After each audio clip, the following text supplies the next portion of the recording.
Right. Hi, I'm Amy Taylor, founder of the Institute for Grief Massage. I teach and support massage therapists who want to serve grieving people. And today I'm here with Angela Dawn Hershey. Angela, I got a chance to get to know you last year when you trained in grief massage, but most of our viewers haven't had that same opportunity. So could you just introduce yourself, tell a little bit about your work and what brought you to grief massage? Yeah, thank you so much, Amy. I'm really excited to talk today, and it's 11:11 right now. I just wanted to note that I'm kind of a numbers girl, Beautiful. and I don't look at anything as a coincidence. Um, I think similarly to a lot of people who have taken this class and have found purpose in this work, I've gone through my own experience with grief and loss. Um, Lost my mom to cancer when I was 19 and she was 45 at a pretty young age. And, what I was it was a slow healing journey, really slow. And I think it never really ends. I think I still learn things about grieving every single day. So I definitely am not an expert in it, but I have some personal experience with it. And what really helped heal me and continues to was yoga, breath work, meditation, and at many points, I learned massage therapy was really helpful for me too. And it just really was that nurturing time that I could take for me while I was still processing a lot of emotions, a lot of sadness, a lot of anger, a lot of guilt, and a lot of the emotions that come when you lose somebody and you're still trying to navigate life, because life doesn't stop when somebody dies. We still have responsibilities. We still have things that we need to do for ourselves and other people. And I had a lot of heavy things going on around that time that she passed away. So it was really important to me that I found an outlet and a way to practice good self-care. And like I said, the yoga, breath work, meditation, um, really helped me connect with my body, because my body was, as a lot of us understand as grief therapists, it was holding onto a lot of emotions, a lot of pain. Um, and so I was really glad that I discovered the yoga pretty early on in the process. It was sort of by a happy accident, that it really resonated with me like that. I didn't expect that it would do so much good for me at the time. It kind of found you right when you needed it. It did, in a big way, and I really stuck with it because I could really palpably feel the difference before that hour of yoga and after. Just the way that my nervous system calmed down, I was more clear-headed, um, just more in my body, more grounded, and I needed that at the time because, like I said, I had a lot going on and I needed to keep a clear head. So years later, I got into working with seniors and older adults with massage therapy. I went to massage school because I really wanted to do something that would help people going through grief and loss and end of life and all of the things that come with that. And I primarily work with hospice patients and the senior community. So when I think one day I found myself Googling grief massage, and your program came up, and I looked into it, and I was so glad that I found you, and it found me at a really good time where I was just really looking to expand my knowledge.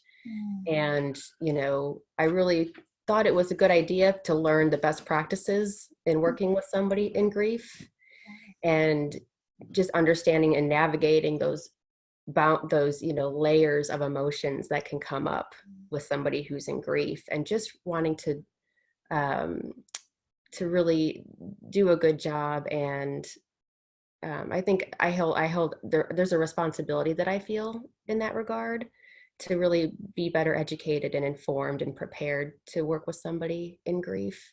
I don't take it lightly at all. I hear that. You've been through grief experiences. You want to honor those clients and their vulnerability at Yes. the highest level. That I can hear how important that is for you. Yeah. So I was really glad to come across your program, and I'll just briefly share, as you know, my brother was going through cancer when I went through your program. And I almost dropped out because I was experiencing grief again. And I was like, I can't believe this is happening right now. Mm-hmm. Um, and these are how events happen. They come on suddenly without warning, and you feel very unprepared. And so that was almost like a test to my work, and just I don't even have a word for it, but I'm glad that I continued on with the program, because it was almost another version of healing. And I think massage school was also a very healing experience for me too. Yes. So I'm really glad I stuck with it. And my brother Glad is you doing did well. too.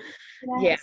It took a lot of courage and I think self-awareness to make those decisions, even just one class meeting at a time that you were feeling into. Is this right for me today? Can I do exactly. a lot of self-compassion went into that process for you, didn't it? Yeah, yeah. Thank you for adding that. That's a really good point. I was really sitting with it Mm-hmm. and really trying to pause and ask myself, does this feel right now? Mm-hmm. Which I think is something that when we're in grief, is critical that we do that.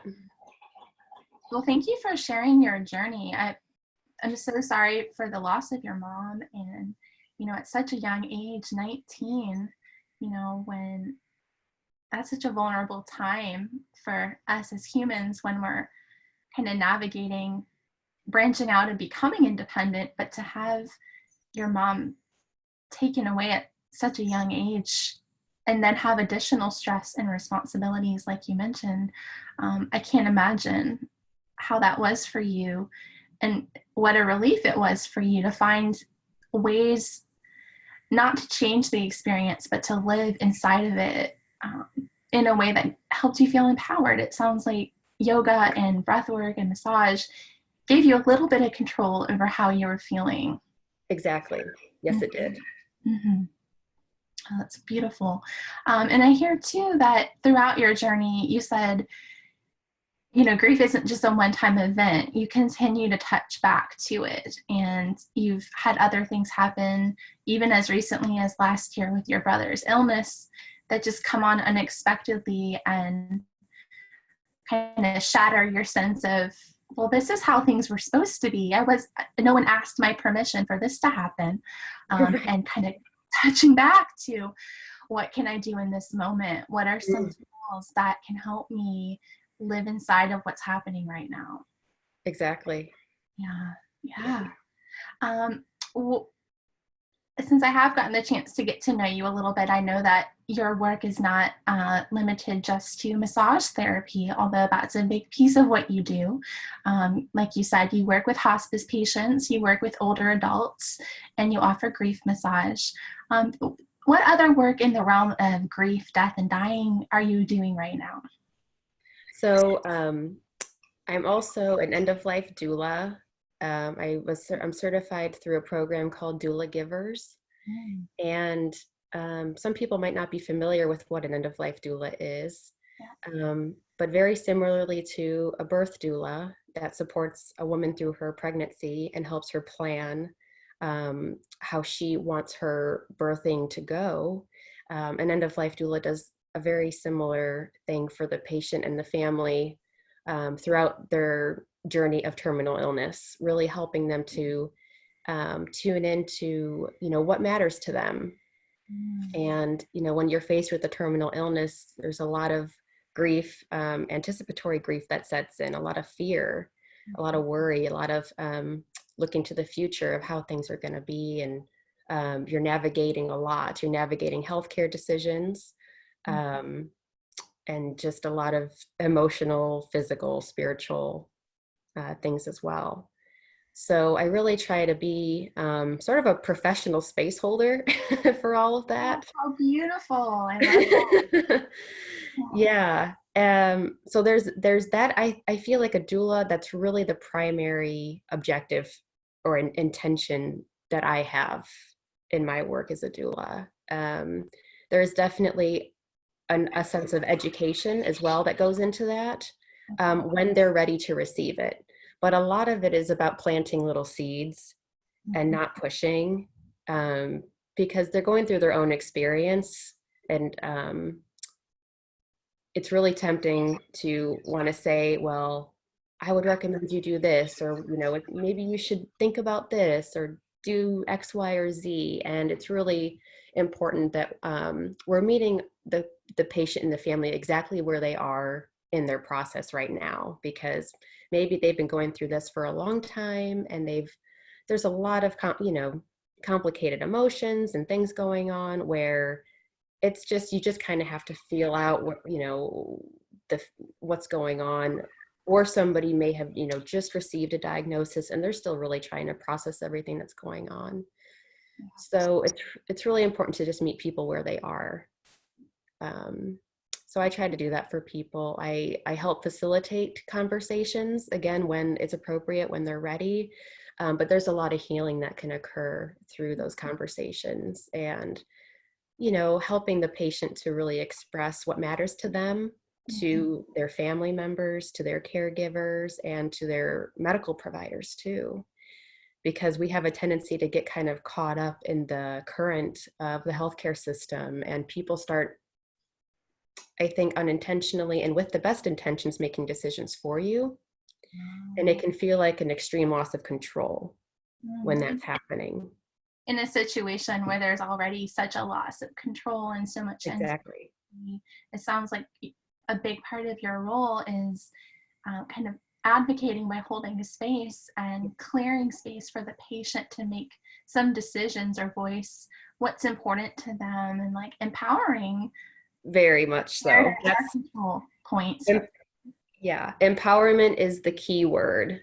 And that's what that's my main intention with a lot of this too, is empowerment, is education, and helping people kind of have a rough blueprint, but it's very fluid. But I think giving people a little bit of guidance is really important during this time, and it's totally non-biased guidance. I'm not getting any financial gain or any gain whatsoever if they make one decision or choice over another. But I really think it's important to give people sort of the menu and the options of, this is what's available to you in our community, because a lot of people don't know, because we don't talk about death and dying. Death is not discussed until it comes and kind of makes its presence known in what feels like a sudden way. Exactly. There isn't time or energy to gather information and make informed decisions. Exactly. Yeah. Death is a word that we don't want to talk about. We don't want to hear it. We don't want to think about it. We don't want to acknowledge it. We kind of want to push it to the background for some time in the distant future, that we'll worry about it later. And so when it shows up in our lives, it's like, oh yeah. It's all been so hypothetical until it's here. Yeah, very much so. Very much so. So my hope is that people start talking about their end of life wishes way before faced with terminal illness or disease and whatever. I have these conversations with my partner, with friends, with my parents, people I care about, and even with my own parents. It has been a little bit empowering for them, because I think initially, like most people, we want to avoid that conversation. We don't really want to talk about it. We're afraid that if we talk about it, it's going to make it happen, which is not true. It's going to happen anyway, whether we are ready or not. So let's be prepared. Let's be empowered. Let's have a dialogue. Let's, as a family, know what the other person wants. And so when the time does come, it's very connected to the grief process, in my opinion. Sure. Because, can you talk more about that? Yeah, because when we know what the other person wants, when that time comes that they do die, and we can say, okay, we have a blueprint in place. We know exactly what they wanted, and we're gonna put it in place, or maybe it's already began to be put in place. Mhm. It can help us to start a much healthier grief process. Okay. We can really focus our energy and our attention on healing Mhm. rather than making all sorts of plans that we did not anticipate making decisions that we did not anticipate having to make, which can definitely complicate grief and on a lot of ways, because then you're dealing with family dynamic issues. You're dealing with maybe two parties in the family not agreeing on what should be done after death. Some Um, conflicts can come a up. lot of conflicts can come up. Yeah. And so these conflicts can come up while the person is sick and alive, but let's deal with it now and not later, because I say, this is not fun to talk about. Trust me. I know this is uncomfortable, but it would be a lot worse. The worst thing you can do is push this off until a later time.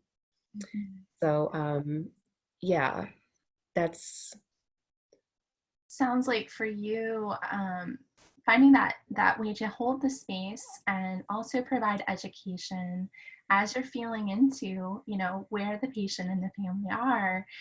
That sounds like a lot of um, I think about the feminine energy as space holding, being with, versus like our dominant culture is very much steeped in the masculine energy of fixing, doing, knowing what someone needs. It sounds like you're spending a lot of time over here in that feminine energy of the space holding and the being with. yeah, How yeah. how is that for you to do that? Does that just come naturally to you, or have you had to work on those skills? I think I've had to work on it. Mhm. I think being with death and dying actually did come naturally to me, oddly enough. Mhm. When I had the opportunity to work with hospice, Mhm. I latched onto it, and because I wanted to empower people. Yeah. I wanted to educate people about end of life services, so that they could hopefully avoid some of the things that I came across. Mhm. Was really my initial goal, because it's not something that we seek out unless we're already in that position where we have to seek out knowledge and information. So, it was really my goal to learn as much as I can, so Mhm. I could empower people and share that with people. Um, Good and bad, though, because kind of to your point, it could also feel very heavy, like almost like I have this responsibility that, oh, I have to tell people what to do, or, almost be not pushy, but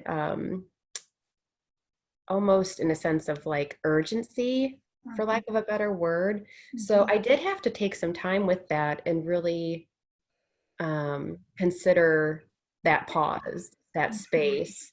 And the thing that, and the reality is that people are going to make their own decisions and their own choices regardless of the information that is provided. And it's not my job to direct it in any way. It's just, I just feel like as long as people have the information that they need, that's Mhm. it. That's where my place really ends, is there. And it's finding that place of um, sort of where my role ends, and their decision making and their journey is going to continue on in that process. So really creating a space for that and being okay with that myself. And even though I might not agree with or disagree or whatever Mhm. with what people's decisions are and choices are, I feel good just knowing that I'm here. Mhm. I'm here for them wherever they find themselves. And so, it's really, it's a I don't know, kind of like I see this like as an ocean almost, or just like as a fluid sort of relationship that I have with my clients. Mhm. Sometimes I might pick up pick them up as a client during some point of their experience and their journey, and then maybe they don't contact me for a couple of weeks or a couple of months when they find themselves in a different point of their journey and Mhm. they're wanting more information. So during that time in between our communication, they're going through life, they're going through their experiences, and things are coming up for them. And So I'm just really glad to be a touch point for people during that time, whenever they're needing it or wanting it. So it's not about me sort of pushing it onto them. Yeah, it sounds like for you, not having a private agenda, not being attached to the outcome Right. really requires that self-awareness, maybe to catch, ooh, I'm really wanting to push them a certain way, and realizing and catching that so that you can really hold space for what wants to happen, what they need to have happen in that moment. Um, Yeah. and I heard you say too that the relationship kind of ebbs and flows. You don't have a lot of control over how involved you are. Sometimes you may not connect for a period of time, and then they'll bring you back in when it feels appropriate for them. Yeah, exactly. And I like to give them as much control back as I possibly can. Mhm. I check in with text messages just real gently, see how things are going. And especially right now, since I can't physically see any of my clients, Yes. I'm still checking in through phone contact, a little bit here and there. So, yeah. And for anyone who's watching, we're recording this right as the COVID-19 situation is unfolding, which is impacting ability of many providers, massage therapists, doulas, pretty much anyone whose work involves close contact, in a non-medical setting, that we're facing a lot of restrictions on in-person contact right now. And we'll talk about that in just a little bit. Angela, one thing I've noticed with a lot of the massage therapists who've trained in grief massage is there's also kind of a dual interest in becoming certified as a death doula. In our Facebook alumni group, that's one of the most popular posts has been discussion Really? around, yes, end of life doula work. I heard you mention the name of the organization you trained with. Could you share a little bit about that and maybe talk about, you know, how that fits in with your grief massage work and your work as a massage therapist? Yeah. So the program that I chose was called Doula Givers. It was an online training course. It took me, I actually paused and came back to it a couple of times, but if you really go through it, it's only going to take you maybe a couple months, if that, to complete it. There are online modules that you complete.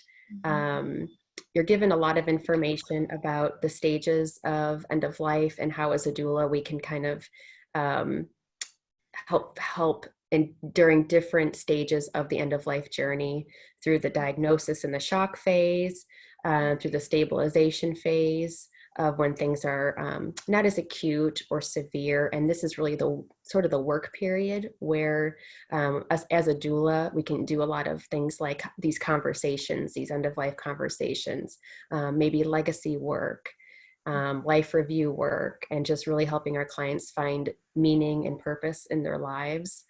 And then all the way to the end of life and the actively dying phase, and sort of identifying our role in that and supporting the family through that experience too. Um, Helping them understand what the body goes through as it declines, as the body starts to die. Understanding death as a natural process is really important, um, because many people haven't seen somebody go through the end of life experience. It can be really scary and overwhelming. And so the doula's role is really important in that space of really helping to hold their hand, um, and just show them that there's still things that we can do too to keep them comfortable, that are non-medical interventions, that we call them. Massage is one of them. Okay. And so that's how it fits in really with my work. I was a massage therapist before I was a doula. Okay. And so I think I was training as a doula and doing the grief massage training sort of simultaneously. Because like I said, I started the doula training and then I put it down and then I picked it back up. Yeah. And it's something that when you pick up that program, you could, with doula givers anyway, you can go back into it anytime you want So and refamiliarize yourself. I could see how maybe for some people that might be a bit heavy to take on the full training all at once. Um, so the ability, like your relationship with your Yeah. patient, and clients, the ability to kind of get what you need and then move away for a little while and then come back to it, it provides that for people Yeah. taking the training. Yeah, I highly recommend, if you've never worked in hospice, to volunteer for Mhm, hospice for at least a year mhm, before considering a doula practice. mhm. If you actually plan to work with patients and families professionally, I do recommend getting some volunteer experience, even if Exactly. you've gone through it yourself.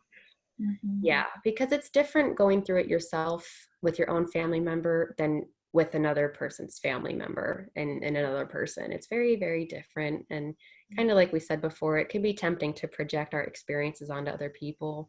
And we just have to be really, really cognizant of that. So being in the energy at the bedside when somebody's dying and you're around family members and it's not always calm. It's not always relaxed. It can be high tension sometimes. So yeah, there's a lot of energy. There's a lot of emotions that take place during that time. But even through that, it is a sacred experience.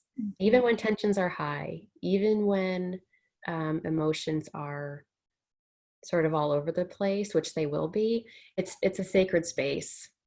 And I try to help create that sacred space as a massage therapist, and that's something that I think we talk about in your training, is keeping that space really sacred.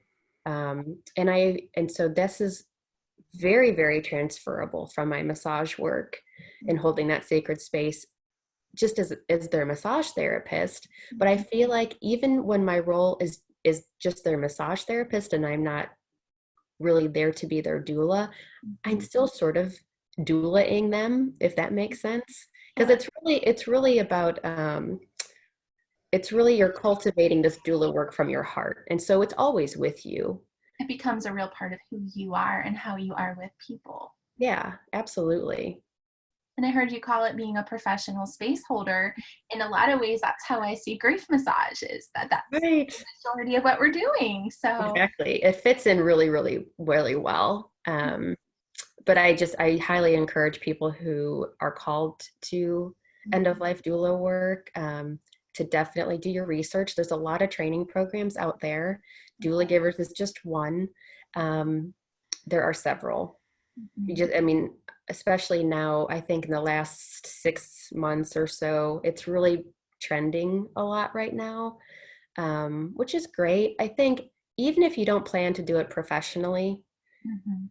the information that you receive is invaluable, because inevitably at some point in our lives we are all going to be faced with caring for somebody at the end of life.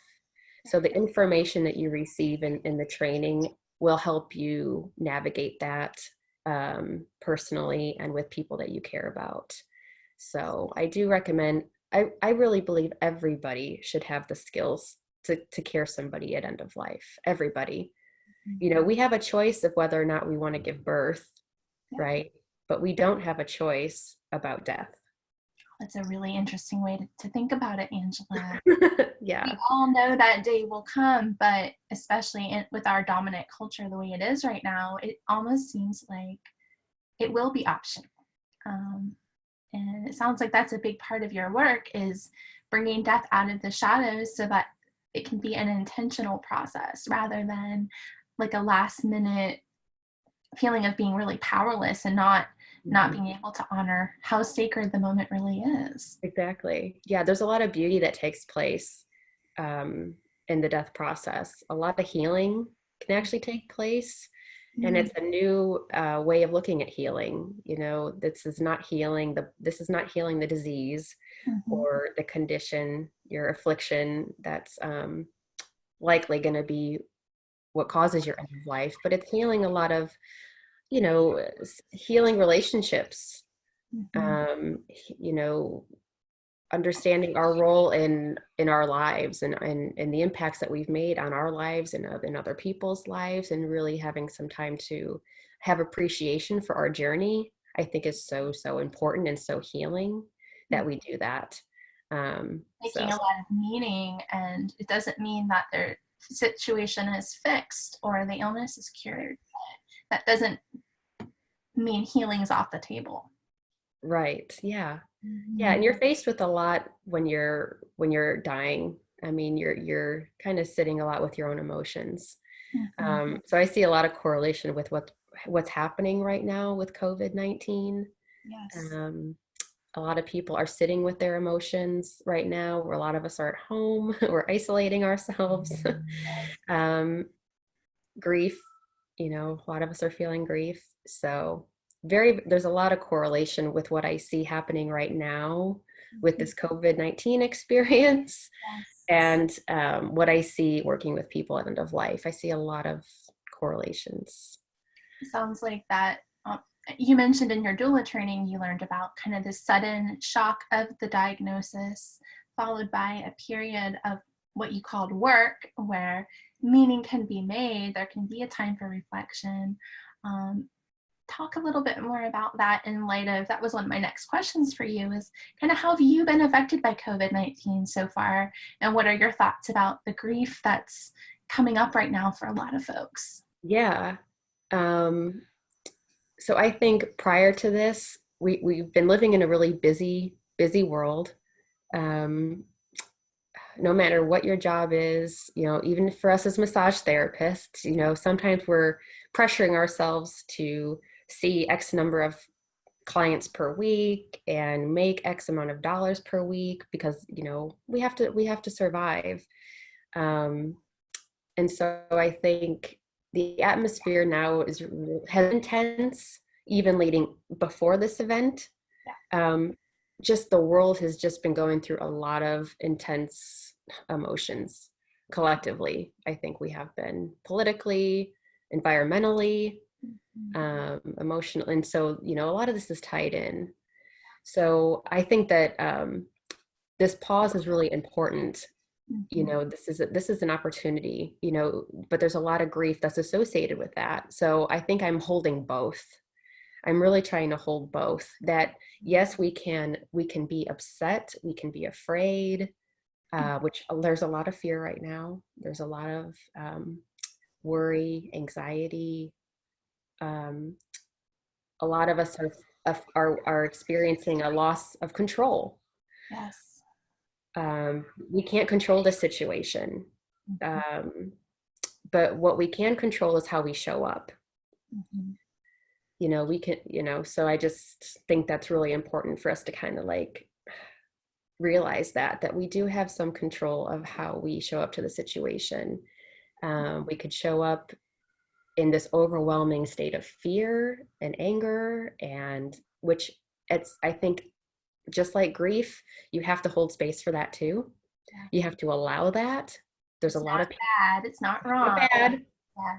And I have no judgment for it. I really don't. And we see this play out in the grocery store with, people stealing TP off or not, but taking all the TP off the shelves, and they're hoarding items because there's a real threat to our safety and our security right now. Mm-hmm. And this is how some people choose to respond, and that's a choice. Right. We know that as humans, like our oldest responses are those survival, like fight, flight, freeze responses. Exactly. And what I hear you say is, or what I think I'm hearing you saying is that when we're acting from that part of our brain, that just survival part, which isn't bad or wrong, but it's just one option, we tend to do things that may not really be in line with our values. If we can find ways to ground and stabilize and move into more of the, the executive functions, the higher order thinking that we're capable of, we can actually show up in different ways that might be more in line with who we want to be in the world. Yeah, exactly. Mm-hmm. So I think we saw that initial uptake of grocery stores getting kind of crazy, but now so I think there has been a little bit of a settling. Mm-hmm. I know people who have lost their jobs now. I know people who are laid off. I myself have not been working as much. And we are all now being forced to pause. We're literally being forced to just sit with ourselves. And exactly. it's a very unique moment in human history. Yes. And I think you touched on that in your training too. Something is like coming up for me, like a deja vu of like, I could have swore we talked about this in your training too. Mm-hmm.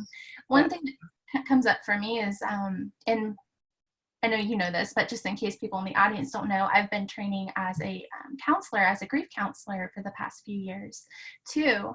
And something I learned in my counseling training was that I believe it's the Chinese character for the word crisis in the Chinese language is the same character for opportunity. So oh, symbol, wow. yeah, that symbol that when there's a crisis, it is a crisis and it's not to be discounted or minimized, but there's also always opportunity in the crisis. And I think that's something with grief massage too that we see with clients is that in those moments of crisis, in the loss, in the grief, we don't want to minimize that or view those natural human emotions that come up as bad or wrong, but we're holding space for everything. And that also includes healing. Like you said, healing doesn't mean it's fixed or cured, but healing means that what's coming next can emerge, Exactly. allowing for what's going to come next. Exactly. And this time, I think is an opportunity for us to really sit with these emotions. Um, I recently did a webinar with a death circle, a women's death circle group. And we Hmm. talked about this exact thing about inviting the fear for tea. Oh, I love that. Talk more about Yeah. that. Yeah. And it's literally, you kind of just put yourself, just, try to find a quiet place, close your eyes, get into your breath, really get into, embody yourself, Mhm. turn off the TV, limit distractions, and really just sit with what's coming up for you. And sort of metaphorically invite it for tea, Mhm. and ask it what does it want to say? What is the fear voice saying? Fear has a voice. Mhm. Mhm. It has a message. It can be, I don't know how we're gonna pay our bills if I can't go to work. That's a fear voice. I don't, what if there's not enough? What if people are worried about social unrest? That's a fear voice. So it's really important that we listen to it first and process what is it bringing up for us internally, Mhm. because some people, have never really processed, like have to go through something like this before. Right. And so it can be a very reactive. Um, and so just kind of holding space for that emotion before we react can really, That kind of ties back to the pause. I've heard you mention the pause exactly, the several pause. times. That seems really important. It's so important. And and I tell people the same thing when somebody dies. Mhm. When somebody dies, just pause. When your loved one finally takes their last breath, Mhm. pause. Just sit. Mm. Just be with it. There's nothing to do right now. Mm. There's There's nothing to do right now. there's nothing to do right now. Everything in this, I have an altar with some of my I have candles and just little things that bring me joy. And I have a little note that says, everything in this moment is fine. Mm. And I look at it every day, and I put it up when a lot of this was kind of reaching its height over the weekend, because I know even in myself, fear has been showing up, worry has been showing up, anxiety has been showing up. And so I'm taking my own pause. I'm taking my own medicine. I'm doing things that I need to do to connect with what's coming up for me too. So I just invite people to do that for themselves, to really just see what's coming up and journal. I think writing can be really healing. That's one of the healing modalities that I recommend people, is to journal their emotions. Once you get it out of your mind and onto paper, it takes it out of your body in a lot of ways. So I heard that when you talked about befriending the fear and anxiety too, that also sounds like an externalizing it and kind of getting to know it. Yes. And with the writing too, getting to know, well, what is going on in here? Let me look at it. And that's a good coping skill that, and I love how you're being so authentic that, you're in the thick of it with all of us and this situation is unfolding. You've gone back to your tools and you are experiencing it fully. That's something that, I think is so important for anybody who works in this arena, whether it's grief massage, death doula, volunteering at hospice. We are not immune to loss. We are not immune to grief by being in this field. If we've gone through it in the past, that doesn't mean it's not going to come back and touch us again. Right. So really that authenticity and genuineness of realizing I'm just as vulnerable and human as everybody else. And Yes. it's okay to have these things come up, and it's important to have coping tools. Yeah. I love that. Could you speak that quote again? That I have everything I need in this moment? It's everything in this moment is fine. Everything in this moment is Because fine. it is. Mm-hmm. In You this know, moment, we have in this everything. moment, it's fine. You know, Yeah. and so I really try to embody that when I find my fear voice Mm-hmm. taking over. And it does on several times a day. I'm not going to lie. Like you said, I'm not immune. I'm Sure. not just sitting in my little meditation bubble, Mm-hmm. immune from worry and fear, but I have tools in my toolbox. Yes. And, I look at massage as one of the tools in my toolbox, both giving and receiving myself. Yes. And right now, which I'm sure we'll talk about with the virus, that, the fact that we can't go out and touch, we can't go out and get a massage, we can't receive touch right now or massage. That is another loss. Yes. It is I huge think, loss for a lot of people. yeah, that's, I think I have a lot of my clients who are grieving that, and that's been really hard for me to Yes. have to tell them that I can't come right now. Or a lot of my clients are in nursing homes Mm-hmm. that are on lockdown right now, Yes. and they look forward to having me come and see them once a week sometimes. And there's not a lot I can do about that, and so I'm grieving it too. Yes. Both. Absolutely. Yeah. So that we know that in situations where someone's grieving or they're, an older adult and they're maybe isolated from other people, loneliness is a huge problem. And that's one reason that touch and massage and grief massage and all these things we do are so important, because touch communicates on such a deep level, on the primal level, saying you're not alone, you're supported, here with you. So to have that taken away is a loss. It's very impactful. How have you been navigating that with your clients? Have you found that acknowledging it as a loss has been helpful? What have you done so far? Yeah. I haven't been able to be in contact with a lot of them. A lot of them can't use the phone. Okay. Some of them do, and I'm able to reach out through text. Mm-hmm. And I do have a couple that are younger that I am able to communicate with texting, which has been really, I think, really great. It helps them feel a sense of connection Mm-hmm. um, still, and just lets them know that I'm thinking about them, that I Yes. haven't forgot about them, that I Mm-hmm. still care about them, and that, reassuring them that when this is over, I'm still going to remain their massage therapist or their doula, and that I'm not going anywhere, and just letting them know that I'm here for them as much as I can. And I haven't been able to do that with all of them, and that's been tough. But there's a good number of them that I have had contact with. So, it's just doing what I can to just remain with as much contact as I can, and yeah, just reassuring them that I can't imagine how much worry that they must be experiencing, because they're already in a really vulnerable position, and then Yes. you add something like this on top of it.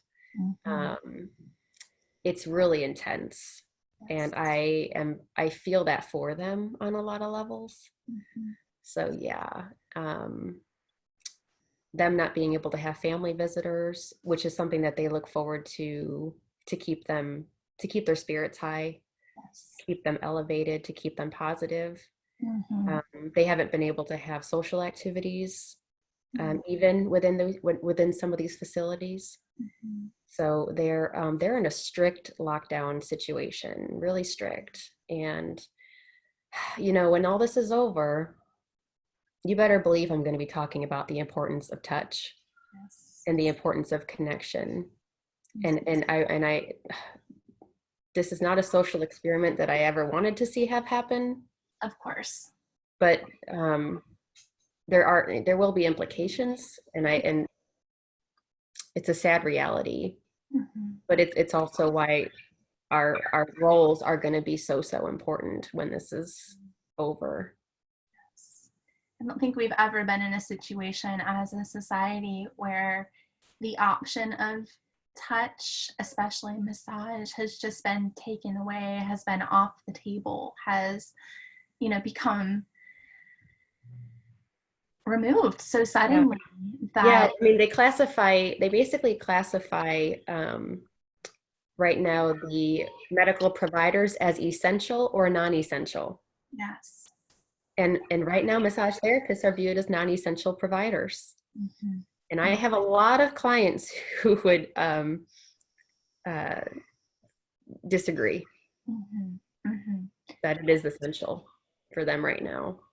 Sure. And that kind of feeling of being, it almost, I could see how it could almost feel punishing, to have that imposed, albeit for safety, and that, that is the utmost importance. But I hear what you're saying is that when massage therapy and touch becomes safe again, and we're hopefully back to being able to contact each other the way that humans always have, through touch, that there will be a deeper appreciation and understanding of us as massage therapists and what we do and how important it is.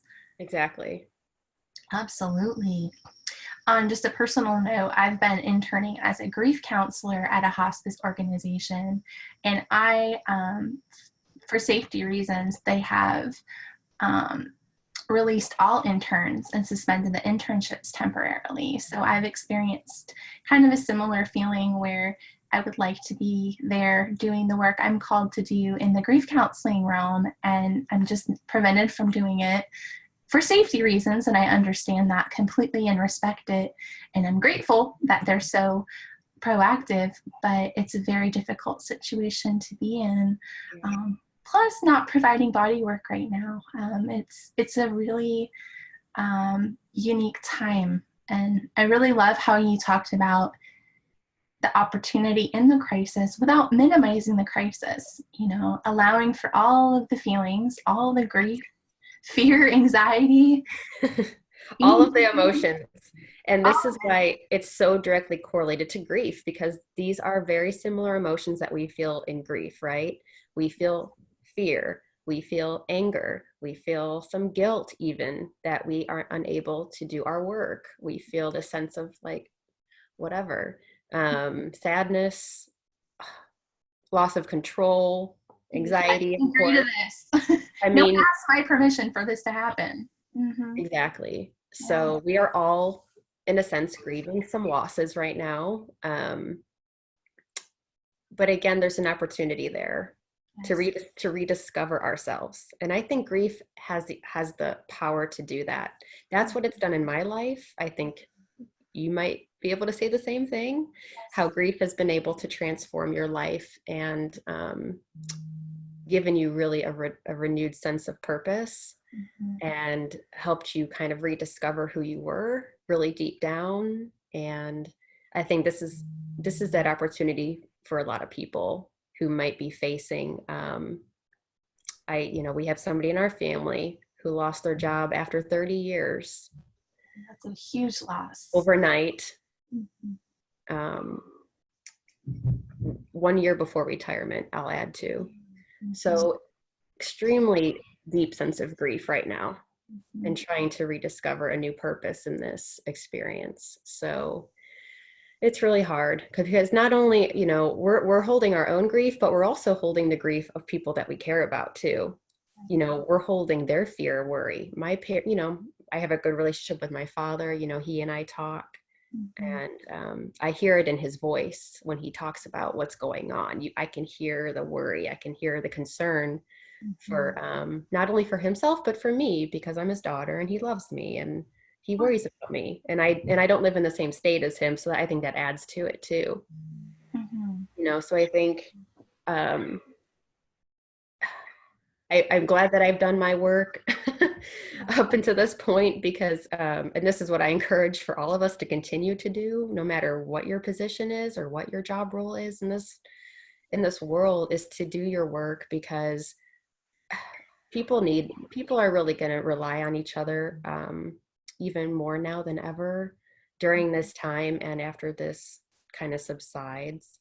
So that's really what I hope to do for people, is just to be there for people as much as I can while nourishing myself. you know Finding the balance. yeah, absolutely. It's so important that we do that for ourselves right now, because as you can't pour from an empty cup, right? We have to fill our cup first. We have to do that for ourselves first. But it's also, I think, since we're all universally in such a similar situation, it's so different. This is so different than any other experience that I can even talk about, because we're all going through it at the exact same time. It's Absolutely. just it's just profound to me. Like you said, there aren't any words. I know in our grief massage training, we talked a lot about the culture and how, you know, with a lot of losses, which don't have to be death of a loved one, as we've been talking about, grief can be loss of a job, loss of a relationship, loss of a dream or identity. It can be varied. But often there's a sense for the grieving person that life is completely normal for everyone else, you know, and I'm the only one. This is so unique that loss is kind of across the board here. Everybody's grieving something. Yes. Um, and it's just a completely different experience. I've seen a few stories in the news about folks who've had loved ones die, within the past few days, and how that's been even more complicated, because to be grieving now the death of a loved one and be unable to hold a funeral and Yes. have so much collective grief, there may be a sense of like, I'm going to have to deal with this when this crisis is over, and almost putting the bereavement on the back burner for some people, or feeling physically isolated. It's just really complicated. It's going to take some Yeah. time for things to settle. And what I heard you saying was, those of us who've been doing our work and continue to do our work, and train in whatever modalities we're using to serve people who are dying or grieving, we're going to be really called on when this thing settles to kind of step forward and be those space holders and be those um, you know safe places that people can go to start healing. Yeah. Mhm. Mhm. Exactly. Yeah, so beautifully stated. Yeah. You know, Thank um, you. yeah, I appreciate all that you've shared. One question, I feel like you've touched on it in everything you've said, but what's your vision for your life and for your work? Share a little bit. Yes. So, I have a lot of visions. I have a lot of goals. I mean, I love working with people at end of life. This is really my main passion, is Mhm. is is helping people really identify what matters most to them. What does quality of life mean to you? Um, and really, through all this, helping people have a healthy start to their grieving process, I think, is really important to me. Mhm. I'm not a grief counselor by trade. I have not taken any professional work in this, but I don't necessarily think that what I do. I have a very strict scope of practice with what I do, and I understand that. I understand my scope. Um, Long term, I would love to have like a respite house. I've considered opening a respite house for family caregivers who are caring for people at end of life. We hear respite care on occasion as a service that's available to people who are caring for somebody at end of life, to give themselves a break. And yeah. Pause. I've heard you talk about the pause quite a bit. Yes. How tied to the respite house you'd like to open. Exactly. Yeah. And just so within that sort of respite house is having workshops, education about, how to navigate the end of life experience, even talking about death care and after death care for individuals who want to, as a family, engage more hands-on with the care of the body after death, and that, which is very legal, it's very safe, and it can be very healing and completely change the grief trajectory, which is something that I like to talk about. So that could be like a whole other episode, but yeah, and just offering things like the grief massage, and really just, and I'm hoping for this to be sort of a nature-based place to have this, where it's really beautiful surroundings and gardens and trees and water and just pathways where people can take walks and be in nature and really just get away from sort of the hustle and the bustle of the day to day, and just take some time out for themselves for that really critical self-care. I think is really important. What a beautiful vision. I've heard the advice sometimes to be who you needed when you were younger. That's exactly what I'm doing. Yeah, you are. You are. What an honoring of the experience you had, and kind of carrying it forward in a way that, honors where you've been, what's happened, and then holding space, creating space for the next person who's going to go through that. That's absolutely beautiful. Thank you. Thank you for sharing that. As we get close to wrapping up, I'm wondering, what message would you have right now for people, especially in the midst of this COVID-19 situation? What message would you have for people who are grieving right now? God, for people who are grieving right now, I would say just to continue to do what you have to do to nourish yourself, nurture yourself, take some time out, as best as you can. There's nothing wrong with having something to do to sometimes take your mind away from things, but just so that it's not completely distracting you from the really important work of grief, because people who work in grief will tell you that if you ignore it, it doesn't go away. It kind of follows you, and it'll creep up on you in just different times of your life if you really don't take the time and be with it and sort of befriend it a little bit. And maybe even befriending is too much to ask, but at least that acknowledgement of the emotions attached to it, and not feeling like it's a bad thing. It's not a bad thing if you're feeling angry. It's not bad if you're feeling afraid or anxious and sad. These are not negative emotions. We associate these things with negativity sometimes, which I think is a mistake culturally and in our society. Just to lump it all in this like pile of, ooh, bad, don't feel this, you're failing, you're doing this wrong. You're saying you're doing it 100% right. Exactly. Cry, please cry when you feel like you want to cry. Don't stuff it down. I have a friend who, really similarly to what you said earlier, has had a loss during all of this. And these are the things that I'm telling that person right now, is to try to honor what you're experiencing right now. And that's it. If you want to lock yourself up in your house, and which right now we kind of have to anyway, this is almost giving everybody the space that we need, and that pause that we maybe have all needed for some time that we haven't given ourselves the permission to take. So Mhm. use this as an opportunity again to take that much needed time that we all probably should have been giving ourselves. Now it's like you don't have a choice about it. Yeah. We've gone from a culture that almost So, demands and glorifies busyness to almost overnight a culture that's just kind of sitting and waiting to see what happens. yeah, You know, in a lot of ways, I hear you saying we could squander that time, or we can actually embrace it. And, yeah, you know, either choice is okay. We're both human and they're both human choices, but you're saying there's an opportunity here if you're able to, in small ways, use it. Use yeah. it for nourishment.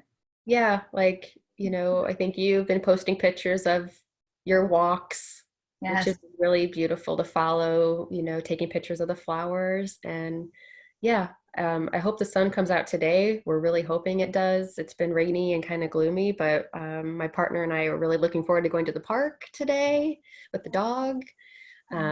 We've been making fresh meals at home, just, Focusing on the simple things that you can control yeah, that bring you some joy. yeah, Absolutely. Yeah. I've been going outside, walking. I have a hammock in the backyard. I've been spending a lot of time there, cooking. I'm going to do a little bit of gardening. I learned that like you can take the bottom of a romaine lettuce and put it in water and it'll sprout. yes, Like I would have never had time for this last exactly. month. So Exactly. I think that, yeah, and I feel similarly with that too.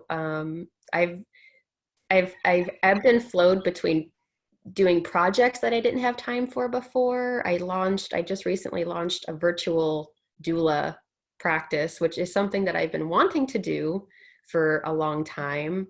And now it's almost like, okay, this is necessary. So I launched that on my website in basically 2 days, which wow. was like super fast, but I'm like, well, I have the time. So I just pumped that out and launched it. On your heart to do it and the circumstances lined up that this is perfect time to launch Exactly. a health doula service. Yeah. And I feel a sense of like, okay, wow, I got that out of the way. And, and now I'm holding my own space for like, now I can breathe, I can sit, I can relax. Mhm. Um, but yeah, it's definitely an ebb and a flow. So go through, everybody's going to go through that, which is again, you're doing it right. So to know about grief, and I truly believe this is grief that we're all experiencing right now. This is up Yeah. and down, and you're not doing it wrong when you're down here. You're not doing it wrong when you're up here. You're not doing it wrong if you're moving. It's totally unique, so different from any other experience in life. The loss, death, the grief. It's just really you have to go with it. Yep. Yeah. Um, the other question I had for you, Angela, was what advice would you give to massage therapists out there right now who are just kind of in the thick of it, unable to work, maybe worried about income, closing businesses? Any words you would share with them right now? Yeah. I mean, a lot of the similar things too. Yeah. I think as massage therapists, we're pressured to stay busy, to be productive.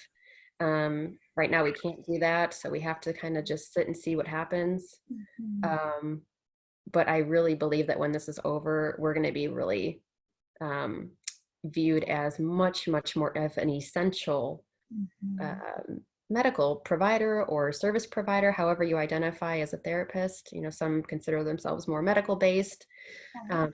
or service based, but just really, I really want to say to therapists to understand that you are so valuable and understand your value, even if you can't right now share that with your clients, that this does not diminish your value in any way. If anything, this is going to drastically increase your value going forward.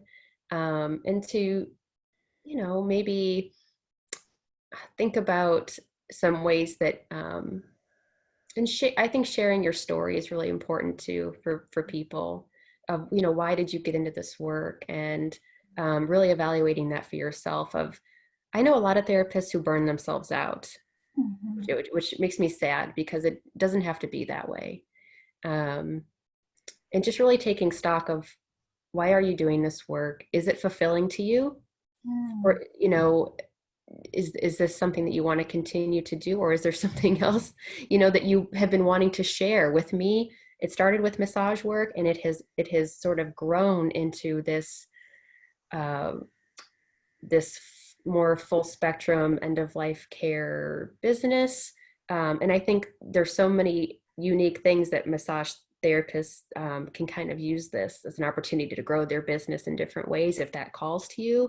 But just reevaluate things. Use this time to reinvent yourself, recreate yourself. I think, again, that's empowering. Yes. Just keeping ourselves in in an empowered state right now is so important for everybody. So I encourage that. Yeah, what I really hear you saying is like, this sucks, and we get that, and that's, we're going to validate that. And on the other side of that sucking is that this is a time when you can really reevaluate where you are, your passion, your calling, Yeah. and maybe generate some new ways to express your work in the world. Like you've said, like you started with massage and it's ballooned into so many other things that are in the same realm of work, but you've expanded. I can really relate to that too. I started with massage and then I began teaching, and now I'm training as a grief counselor.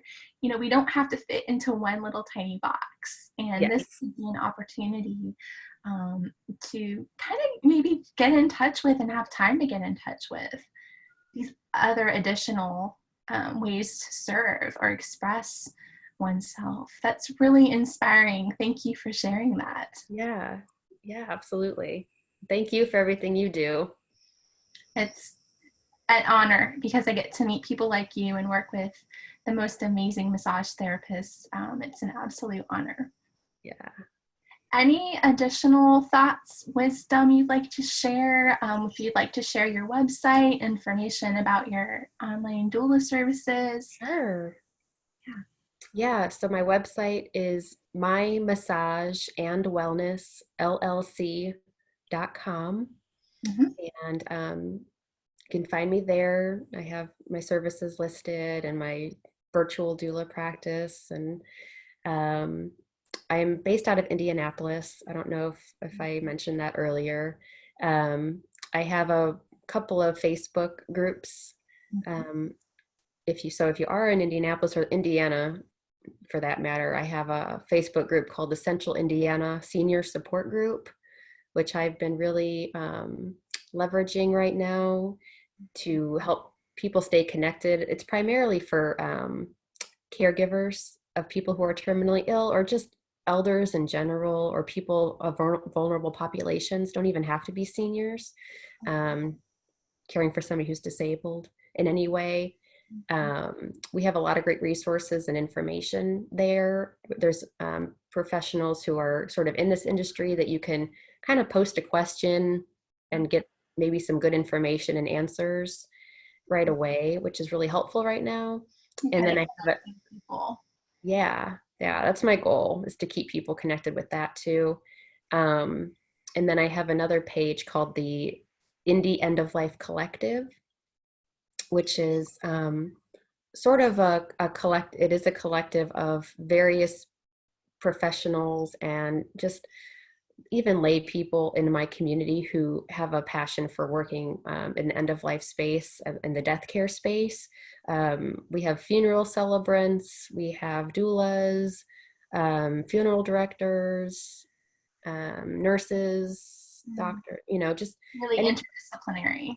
Yeah, exactly. And, more looking at the more progressive aspect and ways that we can really address and take care of people through death, even after death too. And I post a lot of kind of more progressive information in relation to, like, even the funeral industry, and how we can, again, be empowered and informed when we're trying to make end of life and funeral planning decisions. Because